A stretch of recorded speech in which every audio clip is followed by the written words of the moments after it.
দর্শক, এখন পেঁয়াজ তোলার মৌসুম। তবে আমার জানা মতে পেঁয়াজের দ্রব্য মূল্যটা খুব কম। অর্থাৎ পেঁয়াজ তুলতে এখন চাচা কয় টাকা করে লাখ টাকা পেঁয়াজ, মানে কাজের লোকে কয় টাকা এখন আপনার জানা মতে? এখন আর কয় টাকা হাজার হাজার যাচ্ছে। ওইরকম তাহলে হাজার গেলে এই যে পেঁয়াজ তুলছে যে গৃহ, এর কি পোষাবে? পোষাবে না, না এ তো একেবারে লস, একদম লস। একেবারে। অর্থাৎ পেঁয়াজ যদি আগাম চাষ না করা যায় আর পেঁয়াজের দামটা যদি ভালো না থাকে, তাহলে কাজের লোকের যে পারিশ্রমিক সেটা দিয়ে এই যে মালিকের কিছুই থাকে না, হ্যাঁ? এ একেবারে লস, একেবারে থাকে না।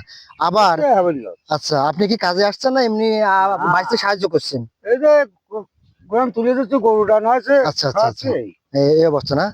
তাহলে এই বুঝতে কেমন পেঁয়াজ হচ্ছে, আপনি কেমন দেখছেন পেঁয়াজটা? না, একদমই না। দর্শক, আমরা এই যে আমার চাচা আছে, চাচাকে শুনলাম মূলত পেঁয়াজ চাষ যদি আগাম না করা যায়, তাহলে এই পেঁয়াজটা যেমন এই এই চাষি ক্ষতির মুখে পড়বে এবং এর বাজারটা অত্যন্ত লাজুক। অর্থাৎ বাজারে 700 থেকে 800 টাকা পেঁয়াজের মন। তাহলে পেঁয়াজের 700 থেকে 800 টাকা মন হলে তুলতে যদি জন খরচ আপনার 1000 থেকে 1200 হয়, তাহলে এই যে চাষের যে অবস্থা, এটা খুব নিদারুণ। এটা আমরা তুলে ধরার চেষ্টা করছি।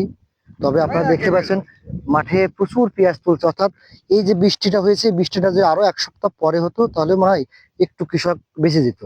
কিন্তু দুর্ভাগ্য, আসলে আল্লাহ পাকের উপরে তো হাত নেই কারোর। যাই হোক, আমরা এই কৃষকের সাফল্য কামনা করব। সে পর্যন্ত ভালো থাকবেন।